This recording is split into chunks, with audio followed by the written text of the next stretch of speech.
Bonjour Vincent Pires. Bonjour. Merci d'être avec nous sur Objectif Gare. Après 6 journées de National 2, Nîmes Olympique a un bilan très positif, 3e au classement.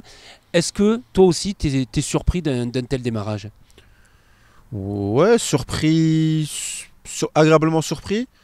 Après, au vu de l'effectif qu'on a, je m'attendais quand même à qu'on ait des bons résultats. Après, c'est vrai que là, pour un début de saison, c'est des très bons résultats parce qu'il ne faut pas oublier qu'on a une préparation un peu truquée, on a repris tard. Mais c'est vrai, ouais, on est agréablement surpris et tant mieux. Oui, on le voit sur les matchs, hein. Il y a eu des victoires probantes, notamment à Toulon, à domicile contre Fréjus. Là, il y a eu ce petit couac avec l'élimination en Coupe de France. Avec le recul, comment tu le vois? Est-ce que tu te dis c'est un mal pour un bien, comme ça on est focus sur le championnat? C'est quoi un petit peu ton regard? Non, c'est pas mal pour un bien. Après, on aurait voulu passer parce que déjà, toutes les semaines, on va avoir des trous là pendant au moins 2 mois, donc c'est pas facile à gérer. Un match, on veut toujours le gagner. Mais après, voilà, on sait que c'est pas notre objectif premier, c'est pas la coupe, c'est le championnat. C'est notre pain quotidien, le championnat. La coupe, on sait qu'on va pas la gagner.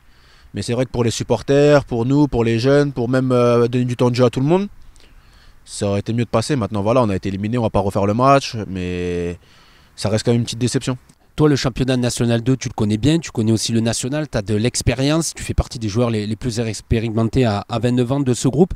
Qu'est-ce qui te fait dire sur les premiers matchs que tu sens, voilà, toi qui connais les groupes de plusieurs années maintenant, qu'il y a une carte à jouer avec cette équipe du Nîmes Olympique? Bah, déjà, c'est l'engouement du club. On sent que tout le monde est concerné. Il n'y a pas de, comme on dit, il n'y a pas de brebis galeuses, il n'y a pas de gens qui tirent le groupe et l'équipe vers le bas, que ce soit dans le staff, que ce soit chez les joueurs qui jouent, les joueurs qui ne jouent pas. Donc déjà, le plus important, c'est d'avoir un groupe qui tire tous dans le même sens. Et là, c'est ce que je ressens en tout cas, c'est que tout le monde tire dans le même sens. Il y a de la qualité, peut-être qu'individuellement, on n'est pas la meilleure équipe de la poule, même si je pense qu'individuellement, on fait partie des meilleures équipes de la poule. Mais on a un groupe solide, ça se voit dans les résultats, parce que même si là, je sais que les gens disent qu'on marque moins, on marque pas beaucoup de buts, mais on prend pas de buts. Et si on regarde dans les équipes qui finissent en haut du classement, c'est les meilleures défenses, pas les meilleures attaques qui finissent là-haut. Donc si on continue dans cette ligne directrice, cette ligne de conduite, je pense qu'on a quelque chose à faire, on prend match après match. C'est ce qu'il faut faire de toute façon en National 2, il faut prendre match après match, en National c'est pareil. Et vous ne parlez pas de montée pour l'instant entre joueurs? Non, on ne parle pas de montée, on veut rester le plus longtemps possible dans le haut du championnat. Et faire un premier bilan à la trêve déjà, voir où on est, essayer d'être le plus proche possible de la première place, et après on verra. Bien sûr que s'il y a la possibilité de monter, on ne va pas se priver, et c'est ce que le club attend, ce que les supporters attendent. Si c'est la première année, tant mieux, si c'est après, tant mieux, mais ça arrivera. En tous les cas, le Nîmes, ça va remonter au bout d'un moment. Après 4 saisons en national, tu as fait le choix donc de venir en Nîmes, en N2, sur un projet voilà, avec une équipe totalement reconstruite. On repartait de zéro ici à Nîmes. Pourquoi? Bah, c'était un choix déjà sportif parce que Nîmes c'est un gros club. Nîmes c'est un gros club. Je préfère jouer à Nîmes en National 2 qu'en National dans un club où il n'y a pas forcément de ferveur, pas forcément d'attente. Et c'est un choix aussi de vie familiale. Nîmes c'est une ville agréable pour ma famille. Moi j'ai un enfant, j'ai une femme. Donc c'est un choix familial et un choix sportif. Et le projet de Nîmes, c'est des vrais projets. C'est un vrai club, c'est un projet. Nîmes, c'est un club qui peut faire comme Bastia et dans 4-5 ans, j'espère, en Ligue 2. Oui, voilà, parce que de ton expérience, on imagine que tu as peut-être eu des sollicitations en national. Il y avait peut-être un peu de se dire, bon, Nîmes repart de zéro, en N2, ça peut être peut-être un peu plus compliqué comme projet qu'un club de national un peu installé qui certainement t'a sollicité aussi. Ouais, j'ai pas eu non plus des masses de sollicitations de gros clubs de national. Après, des clubs de national un peu de seconde zone, on va dire. Et c'est pas comme si financièrement il y avait un gouffre maintenant entre National et National 2 aussi, on va pas se mentir. Dans le foot, il y a de moins en moins d'argent à tous les échelons, on le voit même en Ligue 1. Et il n'y a plus un gouffre financier entre des clubs de National et National 2. Et le projet de Nîmes, pour moi, il est plus intéressant qu'un club actuellement en National qui pourrait potentiellement jouer le maintien, quoi. Oui, et on le voit même avec certains gros clubs de votre poule en National 2 où il y a des masses salariales qui sont supérieures à des clubs de National. Voilà. On le voit également. Comment ça se passe au quotidien, voilà, pour continuer à parler de toi? Dans les vestiaires, on l'a dit, tu as quand même pas mal d'expérience, on le voit aussi sur le terrain. Quel est un peu ton rôle, voilà, un peu en coulisses dans les vestiaires? Non, moi, mon rôle déjà, c'est personnellement être professionnel, essayer de montrer l'exemple, d'arriver, de pas être en retard, d'arriver à l'heure, de parler aussi avec les plus jeunes, parce qu'on a un groupe avec quand même pas mal de jeunes et des jeunes à fort potentiel. Et j'essaie de leur donner le maximum de conseils pour qu'ils aillent le plus haut possible dans leur carrière, parce que franchement, il y a des joueurs avec beaucoup de potentiel. Ils sont à l'écoute. Ouais, franchement, on a un groupe de jeunes à l'écoute. Il y a pas de jeunes qui fait la tronche ou qui boudent quand on leur tire un peu, on va pas dire tirer les oreilles, parce on a un groupe assez gentil, mais quand on leur fait quelques remarques. Et c'est pour eux, moi j'ai rien à gagner à leur donner des conseils, c'est pour leur carrière. Donc ouais, c'est ça. Et après sur le terrain, bah, là je joue beaucoup milieu de terrain. C'est un peu d'être le stabilisateur. Je me projette pas énormément, donc c'est un peu d'être le stabilisateur défensif devant les trois de derrière. Et avec le ballon, essayer de réguler un peu le milieu de terrain. Ça te plaît aussi de jouer au milieu parce que c'est vrai que les dernières années, tu as surtout joué défenseur central, peut-être là ce week-end contre Créteil pour dépanner avec la suspension de Dramé, mais ça te plaît aussi dans ce rôle de milieu défensif? Ouais, ça me plaît, je prends du plaisir, franchement je prends du plaisir. Après, il y a pas. Je prends le match de Toulon, c'est pas un match où forcément on prend du plaisir avec ballon, parce que c'était un match où on a beaucoup défendu, où il y avait beaucoup de ballons aériens, mais c'est souvent ça en N2. Et il faut trouver le plaisir ailleurs, le plaisir à bien défendre, à gagner les matchs 1-0. Et voilà, mais ouais, je prends du plaisir. Tu parlais de conseils aux jeunes, on sent aussi un bon état d'esprit, pas mal de cohésion. C'est que des fois la Bastide, ça reste après les entraînements pour regarder des matchs de Ligue des Champions ensemble. C'est peut-être pas tous les groupes qui font ça. Qu'est-ce que tu peux nous dire un petit peu là-dessus, sur un peu cette vie de groupe et peut-être la comparer à ce que tu as pu connaître dans d'autres clubs? Non, franchement, sincèrement, on a un groupe qui vit très très très très bien, où il n'y a pas d'histoire, il n'y a pas de prise de tête entre les joueurs. Après, c'est pas pour autant qu'on se dit pas les choses. S'il y a un joueur sur le terrain qui fait pas les efforts ou quoi, on va le réprimander. Mais ouais, le groupe il vit très bien. Comme vous l'avez dit, il y a des soirs où il y a 2 semaines on a regardé Real Marseille. On a regardé Real Marseille. Là hier soir on voulait aussi rester, mais il y en a certains qui étaient un peu fatigués. Et Barça, PSG, il y a beaucoup de supporters du PSG. Oui, j'allais dire, ça peut Ils chambrer voulaient aussi. regarder les matchs tranquilles chez eux, donc on l'a pas fait. Mais ouais, on mange souvent ensemble.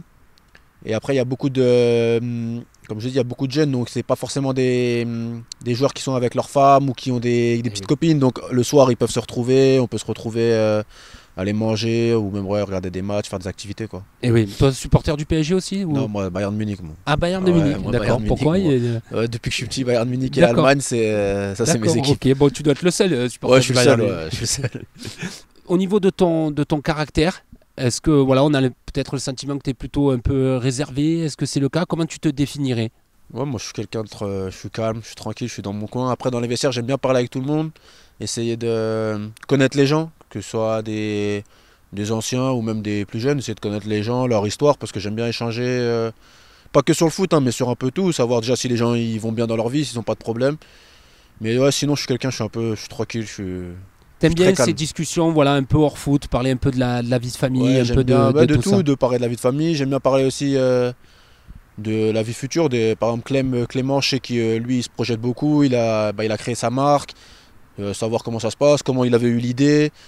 Et ouais, j'aime bien m'intéresser un peu à tout. Et toi déjà, tu penses déjà à ta reconversion? Ouais, je pense, bah ouais, j'ai 29 ans, ça peut arriver. Après, Tu as j'espère. déjà une idée de ce que... J'espère qu'encore joue longtemps. Après, j'ai plusieurs idées, D'accord. mais j'ai pas une idée définie. Mais ouais, je me pose des questions, quoi, c'est normal. Et ouais. Bon, pour l'instant, tu es toujours sur le terrain. Ouais. On le voit dans ton jeu, voilà, en plus à ce poste de milieu défensif, on sent que voilà, tu es le joueur qui tacle, tu aimes bien aller au contact.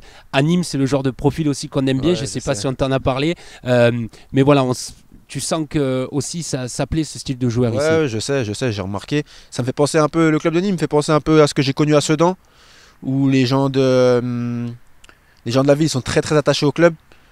Au stade à Sedan aussi, on avait quand même des supporters. Ça se voyait un peu moins parce que le stade était beaucoup plus grand, donc il y avait beaucoup plus de place libre. Mais les gens dans la rue, c'est comme ici, les gens, quand il y a un bon résultat, le lendemain, c'était non jouer le vendredi, c'était le samedi, les gens ils venaient nous dire félicitations. Quand ça allait moins bien, les supporters ils venaient nous parler. Et le club de Nîmes, il fait un peu penser au club de Sedan, où quand il y avait des joueurs qui taclaient, ils étaient... Ouais. Bah, en fait, le résultat il compte, mais il compte moins si l'équipe a mouillé le maillot, quoi. Tu la sens, cette attente avec ce renouveau du club qui repart de zéro. C'est la première fois dans l'histoire que le club est tombé si bas en termes de division. Quand tu te balades un peu en ville ou que les supporters à l'entraînement ou après les matchs, qu'est-ce qu'ils te disent un peu? Est-ce que tu sens qu'il y a une vraie attente? Ouais, bien sûr. Après, il ne faut pas oublier que le club de Nîmes, il était en Ligue 1 il y a quoi? Il y a 6 ans, 5 ans? Ouais. 5-6 ans. Donc c'est normal. C'est normal quand il y a 5-6 ans, il y avait des joueurs comme Neymar, et il y avait Marseille qui venait, Monaco. Les supporters, bah, ils kiffaient, quoi. Donc c'est normal que les supporters veulent que le club remonte. Et ouais, on le sent parce que même quand on marche en ville, les gens qui nous disent ouais, félicitations, allez Nîmes Olympique, merci pour le début de saison. Donc voilà, après il faut essayer de leur faire comprendre que là, une saison c'est long. Une saison nationale 2 c'est très long, il n'y a qu'une équipe qui monte. J'ai même envie de dire c'est peut-être la montée la plus difficile à faire. Parce qu'il y a une montée, il y a qu'un club qui monte. Oui. Il y a beaucoup surtout dans notre poule de cette année, il y a beaucoup de clubs qui jouent la montée. Même si pour l'instant il y a des clubs qui jouent la montée qui ont mal commencé, mais une saison ça va être très long et au bout d'un moment ça va tourner pour eux. Donc il faut prendre match par match et essayer de faire plaisir à tous nos supporters. En tout cas, même si les noms sont moins clinquants en N2, il y a quand même 5000 personnes aux Antonins. Voilà, vous étiez un peu préparé à avoir autant de monde parce que c'est vrai qu'à part Bordeaux, en N2, Nîmes fait partie un peu des ovnis. Et qu'est-ce que tu as ressenti? Franchement, je savais qu'il allait y avoir du monde, mais je ne savais pas autant. Surtout que moi, les 2 dernières saisons, j'étais venu jouer ici à Châteauroux. Il y avait pas, je sais pas, il devait y avoir peut-être moins de 1000 personnes, je pense. Franchement, je ne sais pas exactement, mais c'était calme. Et j'étais très agréablement surpris le premier match contre Limonest. Oui. Et bah, c'est une force en fait. On sent les matchs aux Antonins et les matchs extérieurs, ils n'ont rien à voir. Et même dans le jeu, on le ressent. On le ressent parce qu'on est beaucoup plus à l'aise à domicile. Et c'est des matchs à chaque fois différents, mais les supporters, ça nous aide énormément et c'est un plaisir. Et même pour avoir parlé avec des joueurs que je connais qui sont venus aux Antonins jouer contre nous, même eux, franchement, ils kiffent.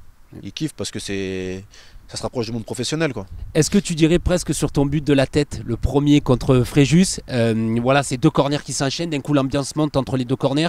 Est-ce que presque quand tu viens couper de la tête des croisés, tu as le public qui presque tu sens qui te pousse, ouais, non, franchement, qui te pousse pour mettre la tête? Franchement, ouais, même quand on revoit la vidéo après, on sent que déjà avant le corner, ça commence à chauffer. Et après, le stade, il pète, quoi. Mais ouais, franchement, c'est vraiment une force qu'on a. Et voilà, plus. Ça illustre vraiment quand on dit le 12e homme, c'est c'est pas juste pour faire plaisir. C'est vraiment le 12e homme. Et c'est vraiment un plus. Une dernière question, au niveau de ta relation avec ton coach, Michael Gas, parce que c'est particulier, il est jeune aussi, voilà, vous avez à peine 3 ans d'écart. Qu'est-ce que ça change d'avoir quelqu'un qui a quasiment le même âge sur un coach? Voilà, pour toi, est-ce que tu avais déjà connu ça Non, j'ai jamais connu ça. Franchement, c'est la première fois que je connais ça. Et au niveau de la relation extra-sportive, c'est beaucoup plus facile de parler avec parce que bah, il est un tout petit peu plus vieux que moi, donc on peut dire qu'on est presque la même génération. Est-ce qu'on le vous voit, un coach comme ça, ou comment vous faites? Ouais, franchement, j'essaye de le vous voir, mais parfois j'arrive pas, donc il y a des je lui dis tu. Mais voilà, sur le terrain, ça restera le coach qui me disent qui me sortent, qui me disent va jouer arrière droit, va jouer, je vais toujours écouter ses consignes. Et après en dehors du terrain, c'est facile parce qu'on peut avoir des échanges sur tout et n'importe quoi. Donc c'est la première fois que j'ai cette proximité là en dehors du terrain avec un coach, quoi. Mais après c'est sa première expérience dans une équipe première. Donc il découvre comme les jeunes joueurs, c'est un jeune coach. Et voilà, nous ceux qui ont un peu plus d'expérience, on doit être là aussi pour l'épauler, on peut dire pour l'épauler et pour le soutenir, quoi, parce que il y a des moments où ça va être plus dur. Là, j'ai vu, on a fait 2-0-0, on a perdu en coupe, ça a commencé déjà un peu à se poser des questions, mais faut le laisser le temps de travailler. Il fait un excellent début de saison. C'est comme pour Anthony Dupré, c'est sa première expérience en tant que directeur sportif. Il a fait un très bon recrutement, il a construit une équipe en peu de temps, c'est pas facile parce qu'il n'y a pas non plus des moyens extraordinaires à Nîmes. Donc ramener des joueurs comme faire le retour de Clément, là il y a Pablo Martinez, ramener un joueur comme Walid qui l'année dernière jouait en Ligue 2, et même les 3 défenseurs centraux, c'est des joueurs qui ont un fort potentiel. Donc il y avait des clubs sur eux. Djibril Sarr, c'est pareil. Othman Ben Hamza, c'est quand même. Et Diaby Doucouré, ils ont joué à Marignane pendant 5-6 ans. C'est des joueurs qui ont aguerri le championnat. Voilà, donc la mayonnaise va prendre. Et pour ramener des joueurs comme ça, il faut qu'Anthony Dupré arrive à tenir quand même un bon discours. Bien sûr. Et c'est pas facile. Donc c'est un club qui renaît avec beaucoup de gens qui découvrent leur nouveau métier. Et le coach, c'est pas son nouveau métier, mais c'est sa première expérience. Anthony, c'est son nouveau métier. Et nous, ceux qui ont un peu plus d'expérience, on doit être là pour les accompagner et les faciliter. En tout cas, on sent que ça te plaît d'avoir peut-être entre guillemets un rôle de joueur que si tu avais été dans un autre club, de participer justement voilà, un peu à cette renaissance et un peu à épauler, comme tu viens de le dire, voilà, vraiment ce renouveau du club. Ouais, c'est toujours plaisant de venir dans un projet qui débute. C'est plus plaisant quand ça marche après, parce qu'on se dit qu'on était là au début. On va pas dire que c'est plus facile de venir que dans 4-5 ans si le club est en National ou en Ligue 2. Mais c'est plaisant de venir dans un club et avoir des objectifs de refaire renaître le club. Ces objectifs vraiment, c'est pas, même si c'est pas cette année et que c'est l'année prochaine, j'espère que je serai là pour. Oui. Moi j'espère être là pour longtemps. Tu veux t'inscrire sur la Ouais, durée. franchement, j'aimerais bien et c'est plaisant de se dire de donner des objectifs sur le long terme. Eh ben, en tout cas, on aura l'occasion évidemment de suivre ça. Merci beaucoup, Merci à vous. Vincent Pires, pour cette interview Merci à vous. ici à la Bastide. Et donc, le match du Nîmes Olympique face à Créteil, évidemment, pour la 7e journée de National 2 qui sera à suivre en direct sur Objectif Gare.